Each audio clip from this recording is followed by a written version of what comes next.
इस कार्यक्रम के पुण्यार्चक हैं गुणायतन परिवार। गुणायतन परिवार द्वारा भोपाल में बड़ी सार्थक पहल की गई है, जिसमें बच्चों को संस्कार युक्त और गुणवत्तापूर्ण शिक्षा देने का मौका मिल रहा है। ये बच्चों की व्यवस्था की गई है, जिसमें 6वीं 7वीं के बच्चे इस साल लिए जाएंगे और 11वीं 12वीं और सीए फाउंडेशन के बच्चों को यहाँ रखा जाएगा। ये मेधावी छात्रों को प्रावीण्य के आधार पर उसे प्रविष्टि मिलेगी। पूरे देश भर से प्रविष्टि आएगी। प्रत्येक कक्षा में मात्र 30-30 बच्चों का ही चयन होगा और चयनित बच्चे वे होंगे जो अपनी प्रतिभा के बल पर चुने जाएंगे और उनको एक प्रकार की स्कॉलरशिप दी जाएगी। ये छात्रवृत्ति के तहत पढ़ेंगे। गुणायतन के समाज कल्याण की दिशा में एक बहुत अच्छी पहल है और ये सार्थक पहल है। इसकी शुरुआत भोपाल से हो रही है। ये भोपाल वालों के लिए बहुत गौरव का विषय है। इसके लिए गुणायतन के साथ विद्यासागर इंस्टीट्यूट और सेज और एपीटी, इन तीनों को भी मैं बहुत बहुत आशीर्वाद देता हूँ।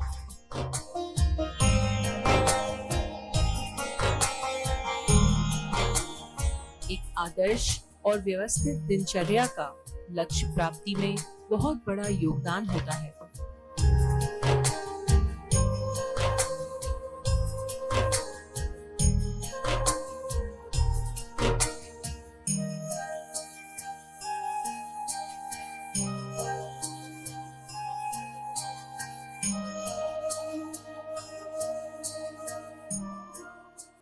हमारा जीवन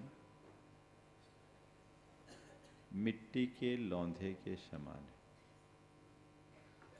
उससे मंगल कलश भी बनाया जा सकता है, तो शराब की कुल्हड़ भी।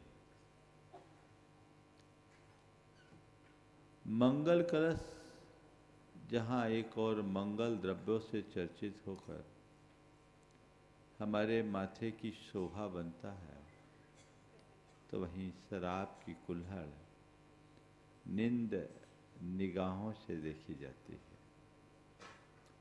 हमारे बीच दो तरह के लोग दिखते हैं। एक वे जिन्हें हम संत, साधु, महात्मा या भगवान के रूप में पूजते हैं, मानते हैं। दूसरे वे जिसे दुर्जन, दुष्ट और दुरात्मा के नाम से पुकारते हैं। देखा जाए तो बाह्य आकृति से दोनों समान दिखते हैं। किसी सज्जन के सिर पर तिलक लगा नहीं होता, तो किसी दुर्जन के सिर पे सींग नहीं उगी होती। सज्जनता और दुर्जनता बाहर से नहीं, हमारे भीतरी जीवन से संबंध रखती है। व्यक्ति जिस तरीके का जीवन जीता है, उसका जीवन वैसा बन जाता है। हम तीर्थंकर परमात्मा की आराधना कर रहे हैं और ये आराधना कोई सामान्य आराधना नहीं है, अति विशिष्ट आराधना है। अन्य आराधनाएं, जितनी भी अन्य आराधनाएं हैं, उन आराधना में हम भगवान की पूजा करते हैं और पंचकलाना की आराधना एक ऐसी आराधना है जिसमें हम अपनी पूजा से भगवान को प्रकट करते हैं। बने बनाए भगवान की पूजा करने में क्या वजह? असली मजा तो तब है जब हम अपनी पूजा से भगवान बनाते हैं।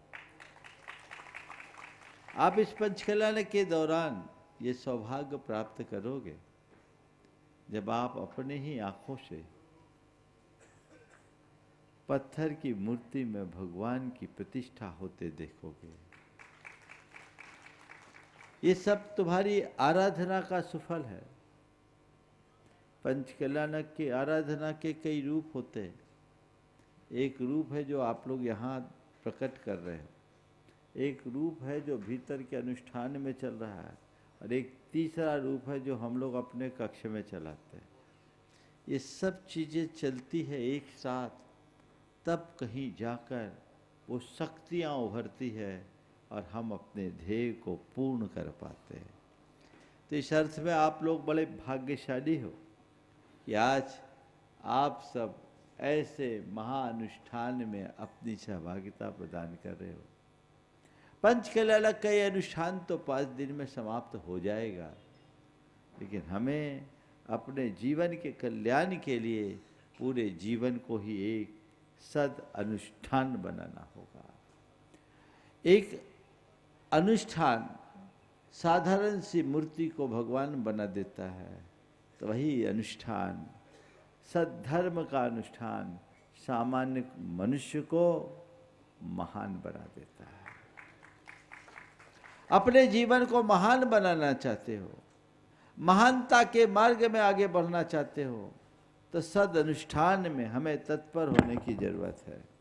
जब हम सद अनुष्ठान की ओर तत्पर होंगे, तत्परता से सद अनुष्ठान संपन्न करेंगे, तब कहीं जाकर हम उस उपलब्धि को अर्जित कर पाएंगे।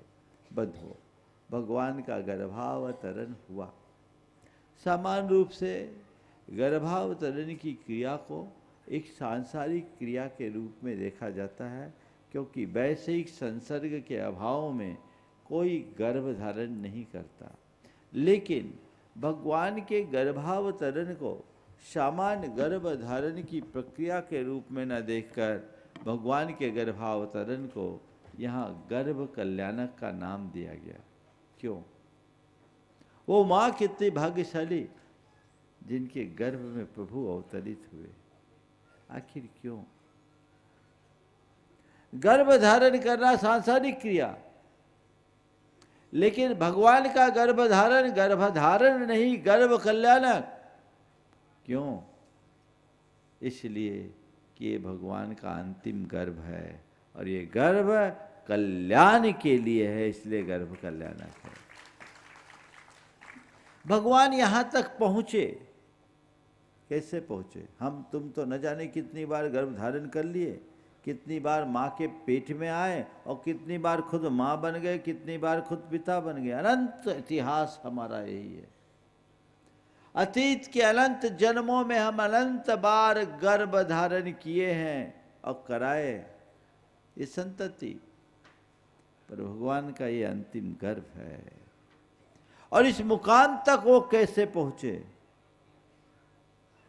हम अपने 24 तीर्थंकर भगवंतों के चरित्र को पढ़ते तो पाते हैं कि उनके 10 भाव तक लगातार उन्होंने धर्म का आलम्बन लिया।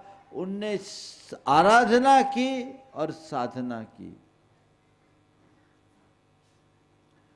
आराधना और साधना। तीर्थंकरों के चरित्र को पलट करके देखो। तीर्थंकर भगवंत 10 भाव का चरित्र सबका हमारे शास्त्रों में मिलता है। 10 भाव में वे जब जब गृहस्थ रहे, श्रावक रूप में रहे, उनने श्रावक धर्म का दृढ़ता से पालन किया। और श्रावक धर्म में 4 प्रमुख बातें रही: दान, पूजा, शील और उपवास। दानम पूया शील मुवासो सावयानाम चहुभ्यो धम्मो। दान, पूजा, शील और उपवास के बदौलत उनने अपने श्रावक पने को सार्थक किया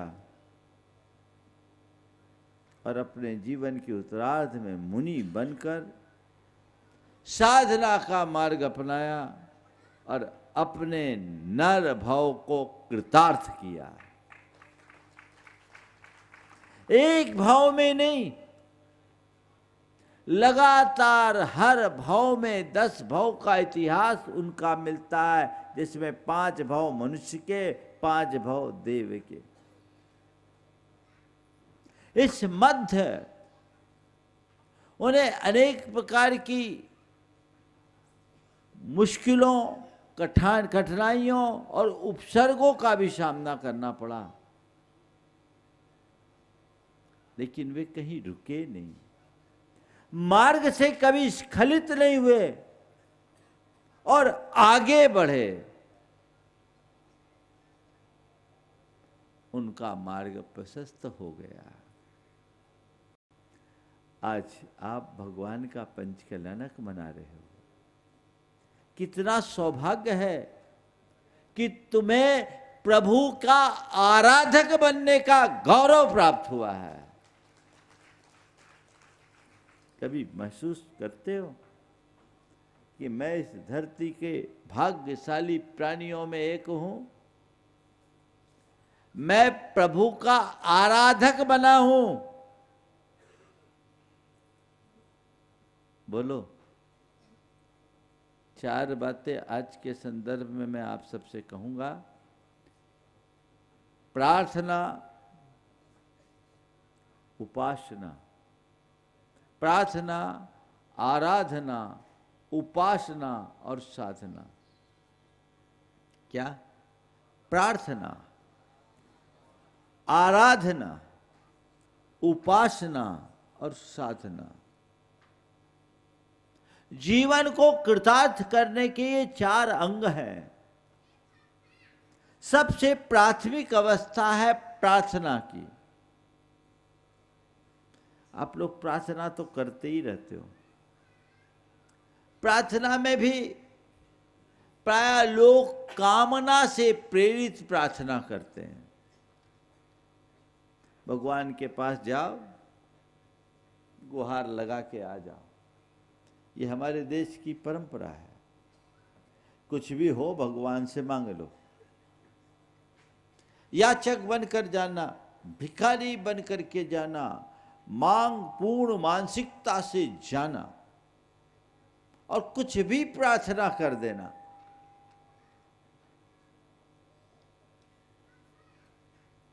ये प्रार्थना आप लोग करते। कोई जरूरी नहीं कि प्रार्थना करने वालों के हृदय में भक्ति भी हो। जब मनुष्य के मन की प्रार्थना में अपेक्षाएं जुड़ी रहती है तो भक्ति का तत्व प्रकट नहीं होता।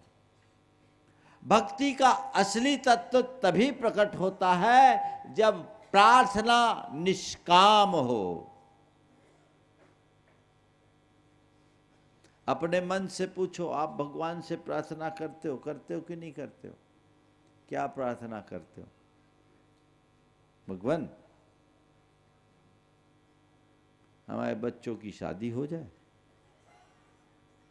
हमारा व्यापार चल जाए, हमारी बीमारी मिट जाए, मैं मुकदमा जीत जाऊं, हमारा विवाद निपट जाए, हमारा स्वास्थ्य सुधर जाए। बोलो, ऐसा करते हो कि नहीं करते? करते हो। भगवान के पास वह सब मांगते हो जिनको भगवान ने छोड़ दिया। बोलो, तुम धन मांगते हो, तुम रूप मांगते हो, तुम यश मांगते हो, तुम संतति मांगते हो, तुम संतान मांगते हो, तुम स्वास्थ्य मांगते हो। भगवान ने इन सब की परवाह ही नहीं की। इन सबको तो भगवान ने छोड़ा। और तुम भगवान से जाकर के वही मांगते हो। तब बताओ भगवान क्या सोचते होंगे? कैसा नादान है ये, उसे मांगने आया जिसे मैंने छोड़ा, और छोड़ा भी किसी मजबूरी में नहीं, उसे हे मान करके छोड़ा, उसे संसार का कारण मान करके छोड़ा, उसे दुख का कारण मान करके छोड़ा, उसे बंधन का कारण मान के छोड़ा। भगवान ने यही मान करके ने सब चीजों को छोड़ा। बोलो, अब बताओ, कोई पिता अपनी संतान को गलत चीज सौंपना चाहेगा क्या? बोलो बोलो। भगवान हमारे परम पिता है कि नहीं? अब तुम भगवान से जो चीज़ें मांग रहे हो वो सारी चीज़ें मांग रहे हो जिसे भगवान ने अच्छा नहीं माना और छोड़ दिया। अब बोलो क्या करेंगे? भगवान देना चाहेंगे? बोलो, थोड़ा जोर से तो बोलो। हाँ, मिलेगा? क्या हो गया?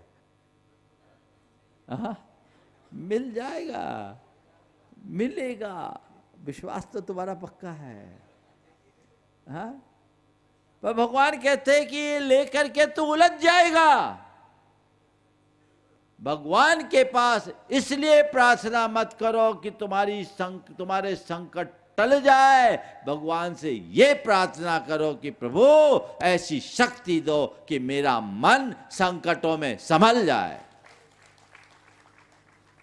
संकटों को टालने के लिए प्रार्थना मत करो, संकटों में संभालने के लिए प्रार्थना करो। प्रभु, जीवन में चाहे कितनी मुश्किलें हो, चाहे कैसा संकट हो, चाहे कितनी विपत्ति हो, चाहे जैसी बीमारी हो, चाहे जैसा वियोग हो, चाहे जैसी विसंगति हो, मेरी ऐसी बुद्धि दे दो, मुझे ऐसी बुद्धि दो, मेरी बुद्धि को इतनी स्थिर बना दो कि मैं स्थिरता पूर्वक सबका सामना कर सकूं।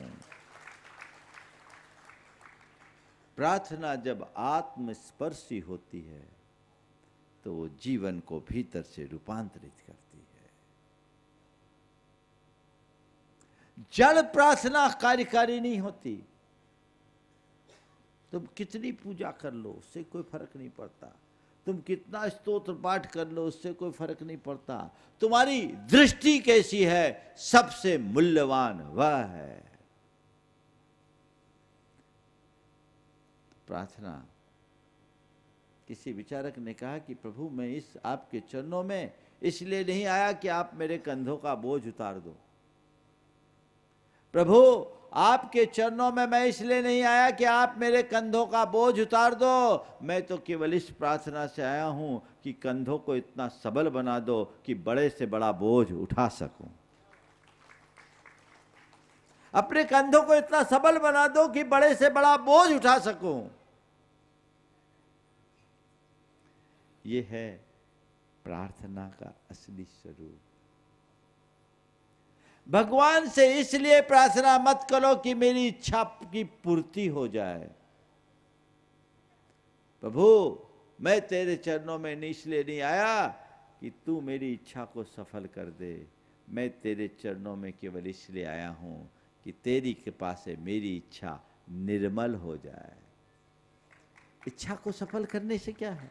इच्छा को निर्मल बनाओ, जीवन में पवित्रता का भाव जगाओ।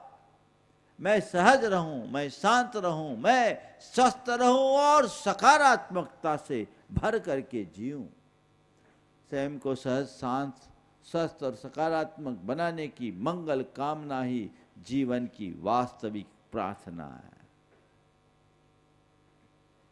हे प्रभु, मुझे ऐसी दृष्टि दे दो कि मैं जीवन के तमाम उतार चढ़ाव में स्थिरता रख सकूं। हे प्रभु, मेरी बुद्धि को इतना निर्मल बना दो कि मैं अपने मार्ग में अविचलित बना रहूं। हे प्रभु, मेरे हृदय में ऐसी श्रद्धा जगा दो कि मैं अपने पथ में टिका रहूं। हे प्रभु, मुझ में इतना विवेक उत्पन्न कर दो कि मैं अपनी मर्यादा को अखंडित बनाए रखूं। ये प्रार्थना करो प्रभु से। कभी करते हो ऐसी प्रार्थना? भगवान कहते तू मेरा गुणगान करके मुझे सुना रहा, खुश करने की कोशिश कर रहा। तेरे गुणगान से मैं क्या करूंगा? मुझे पता है कि तू क्या बोल रहा है। और वो भी अपना नहीं बोल रहा है, किसी दूसरे कवि ने लिख दिया उसी को रटे रटाए को सुना रहा है तू। और वो भी आधे अधूरे मन से सुना रहा है। उसका कोई मतलब नहीं। असली प्रार्थना आत्म जागरूकता से भरकर होती है। वो प्रार्थना अंदर से जुड़ी हुई होनी चाहिए। ऐसी प्रार्थना अपने मन में जगाइए। इसके बाद है आराधना। आराधना शब्द बहुत व्यापक है। ये पूजा जो आप कर रहे हैं ये आराधना है। अर्चना आराधना का अंग है। किसी के पीछे लग जाना, उसका गुणानुवाद करना, उसके प्रति अनुराग प्रकट करना और उसकी अर्चा करना, यह सब आराधना के अंग हैं। आप आराधना तो कर रहे हो, बहुत अच्छे से कर रहे हो, पर अपने भीतर किसी आराधक को प्रकट कर पाए कि नहीं, ये देखो। मैं आराधना कर रहा हूं पर मेरे अंदर कोई आराधक प्रकट हुआ या नहीं, ये मुझे देखना है। महाराज मतलब क्या है? आराधना हमारी क्रिया है जो हम कर रहे हैं, और आराधक बनाए गुण है जो हमारे भीतर होना चाहिए। सच्चा आराधक कौन है? जिसके अंदर भगवान के गुणों के प्रति अनुराग हो। गुणानुराग की अभिव्यक्ति के अभाव में आराधक भाव प्रकट नहीं होता, और आराधक भाव के अभिव्यक्ति के बिना आराधना सार्थक नहीं होती। भगवान के गुणों का अनुराग उत्पन्न करो। भगवान कौन है? बीतरागी है ना? बोलो, भगवान कौन है? बीतरागी। उनके जीवन का मूल आदर्श और संदेश क्या है? बीतरागता को भजो। कल छोटे बच्चे ने सवाल किया ना, बंधुओं बंध मूलम। सब कुछ जानने के बाद भी हम उसी राग भाव को पुष्ट करते रहते हैं। इसका मतलब क्या है? इसका मतलब यही है कि हमारा गुणानुराग जैसा होना चाहिए, भगवान के गुणों के प्रति जैसी उमड़न होनी चाहिए, वो अभी प्रकट नहीं हो पा रही। जितना भगवान से अनुराग है उससे कहीं ज्यादा संसार से अनुराग है। अपनी आराधना को सफल करने का ये मंत्र है कि मेरा अनुराग उत्तरोत्तर इधर बढ़े और बाहर का अनुराग घटे, विषयों का अनुराग घटे और भक्ति अनुराग बढ़े। जीवन में यही सार है बंधुओं। ऐसी भक्ति हृदय में प्रकट हो जाए तो समझ लेना भीतर विरक्ति जग जाएगी, और भक्ति में विरक्ति का बीज होता है। अंदर से भक्ति को जगाइए, उल्लसित चित्त होकर भक्ति कीजिए, खूब अच्छे मनोभावों से भर करके भक्ति कीजिए। अपने अंदर एक आराधक भाव जगाइए, भेद विज्ञान का अभ्यास साथ में हो और सामने प्रभु दिखे, प्रभु की प्रभुता दिखे, उनकी भगवत्ता का एहसास हो। भगवत्ता का एहसास होने से भगवान की उपस्थिति का आभास होगा, और जब भगवान की साक्षात उपस्थिति का आभास होगा तो हमारे अंदर एक अलग प्रकार का भावातिरेक प्रकट होगा, जो सम्यक दर्शन की विशुद्धि का कारण बन सकता है।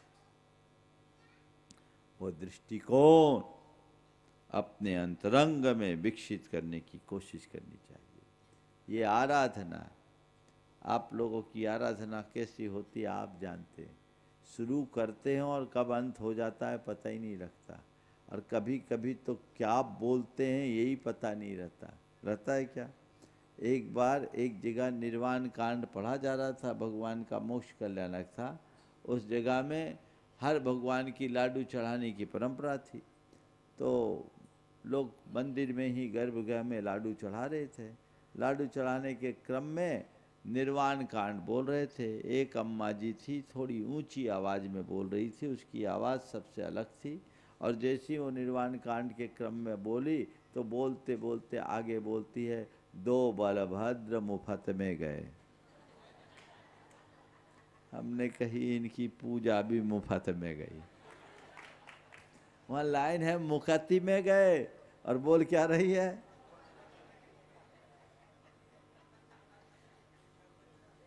बोलो, ये हंसने की बात नहीं है। अपने अंदर देखो कई बार गड़बड़ होता है कि नहीं होता है। बोलते बोलते जब चीजें रूटीन की तरह स्वीकार लोगे तो उसका अर्थ खो जाएगा।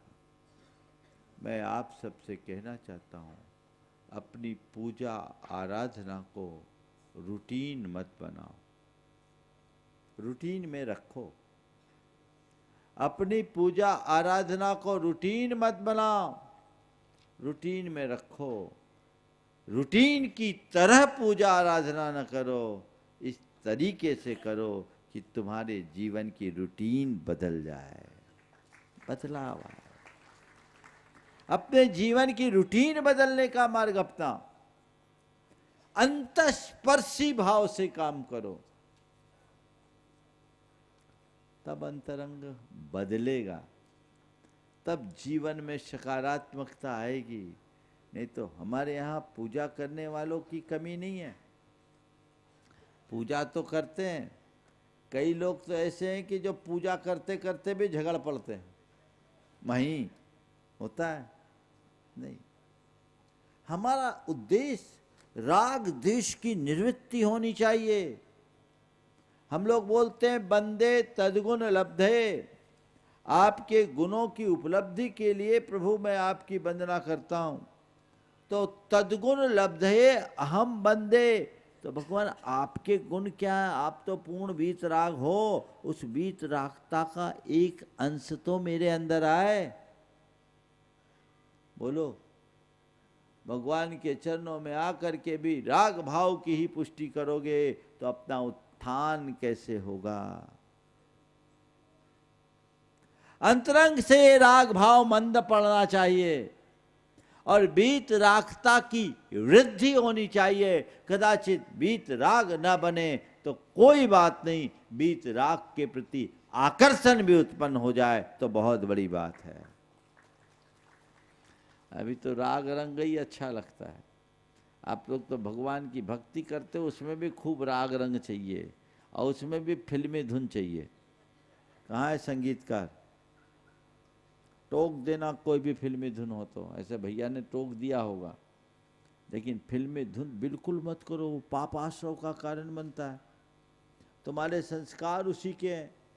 जैसी वो ट्यून बजती होगी तुम्हारे सामने बिल्कुल स्क्रीन आ जाती होगी। बोलो ईमानदारी से, क्या दिखते हैं?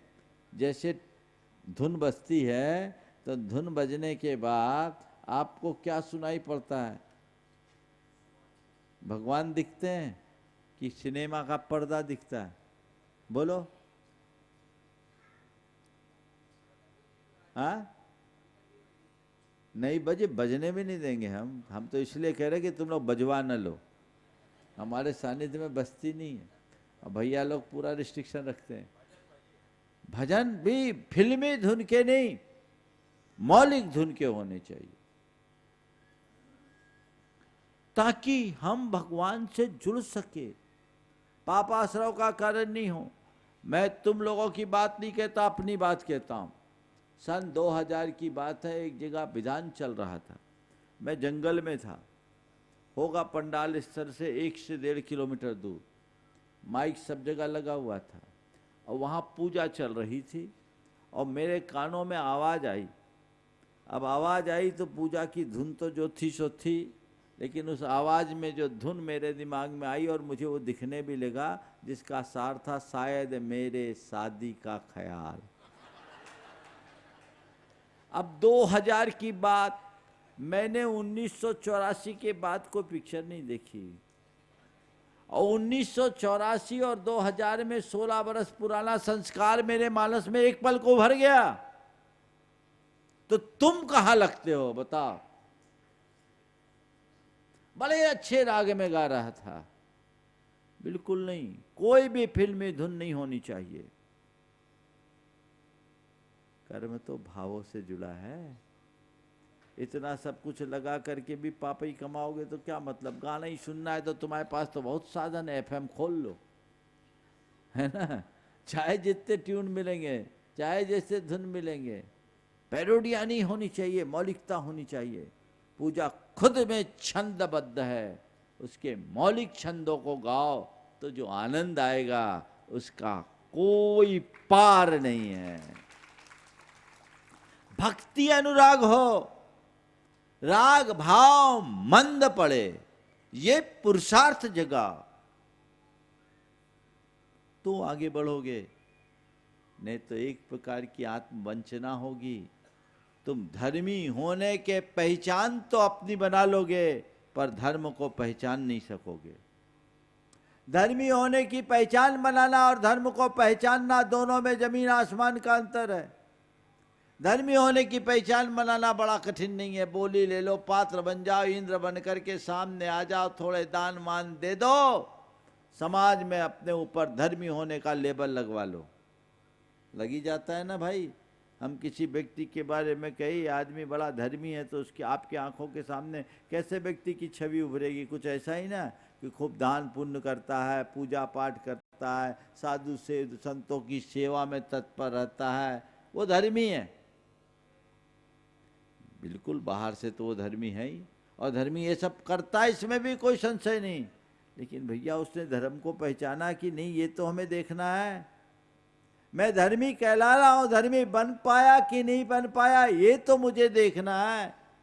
जब अपने अंदर के धर्म को पहचानोगे तभी सच्चे अर्थों में धर्मी बन पाओगे। अपनी आत्मा को केंद्र में रख करके कर चलो और राग भाव से मुक्त होने का लक्ष्य बनाओ, तब सच्चे अर्थों में धर्मी बनने का सौभाग्य जगेगा। आराधना तब सार्थक होगी।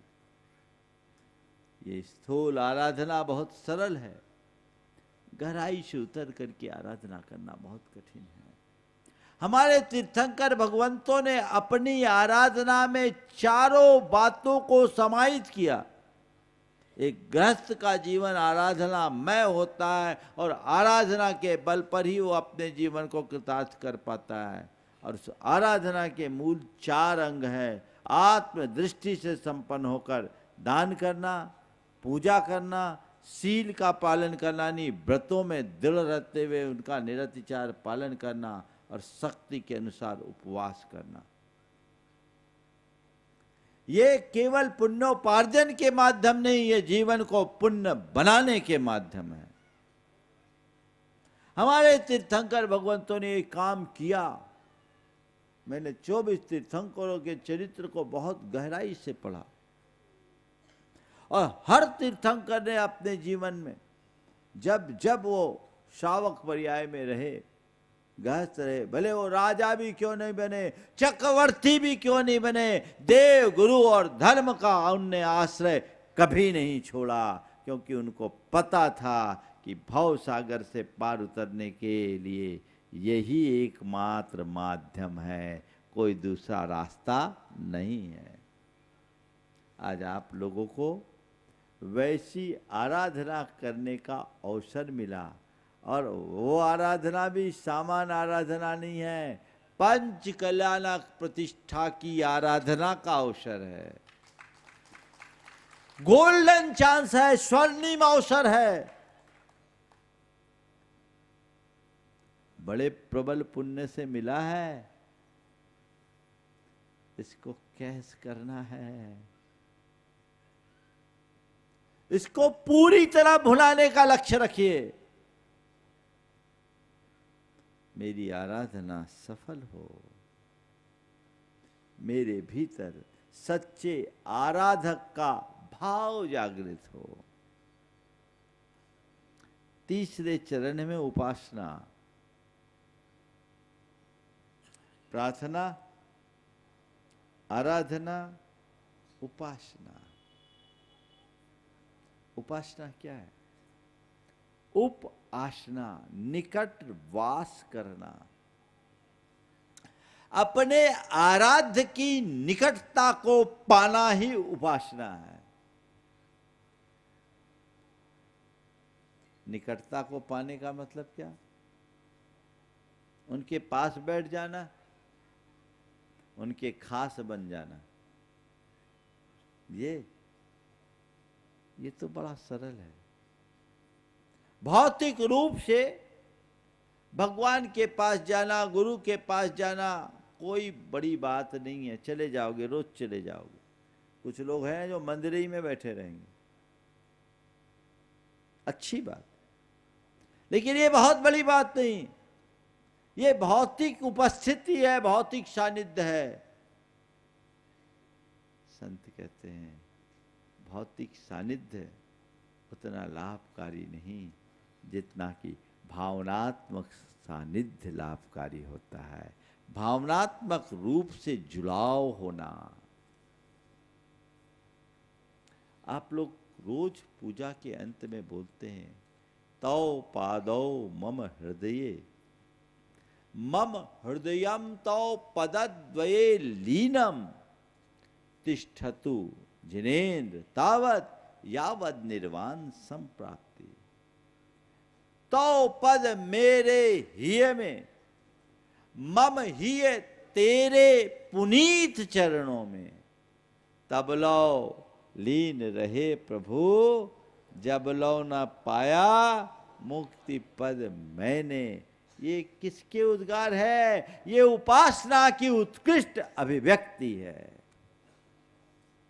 भगवान, या तो आपके चरण मेरे हृदय में हो, या मेरा हृदय आपके चरणों में हो, या आप मेरे पास हो या मैं आपके पास रहूं। यह है भावनात्मक सानिध्य। कर पाते हो?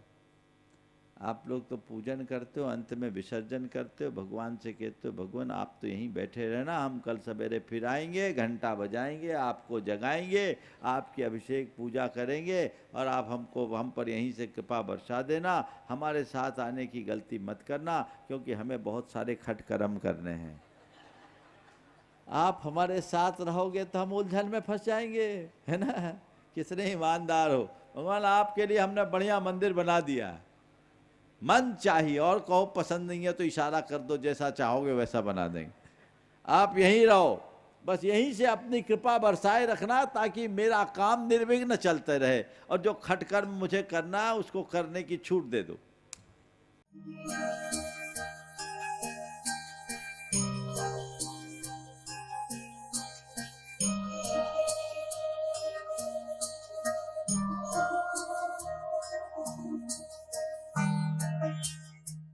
इस कार्यक्रम के पुण्यार्जक हैं गुणायतन परिवार।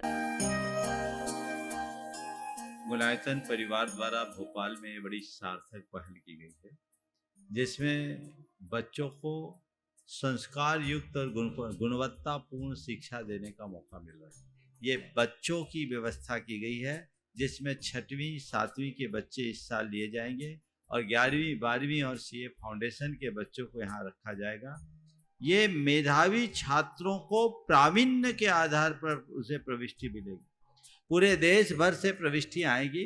प्रत्येक कक्षा में मात्र 30-30 बच्चों का ही चयन होगा, और चयनित बच्चे वे होंगे जो अपनी प्रतिभा के बल पर चुने जाएंगे और उनको एक प्रकार की स्कॉलरशिप दी जाएगी। ये छात्रवृत्ति के तहत पढ़ेंगे। गुणायतन के समाज कल्याण की दिशा में एक बहुत अच्छी पहल है और ये सार्थक पहल है। इसकी शुरुआत भोपाल से हो रही है। ये भोपाल वालों के लिए बहुत गौरव का विषय है। इसके लिए गुणायतन के साथ विद्यासागर इंस्टीट्यूट और सेज और एपीटी, इन तीनों को भी मैं बहुत बहुत आशीर्वाद देता हूँ।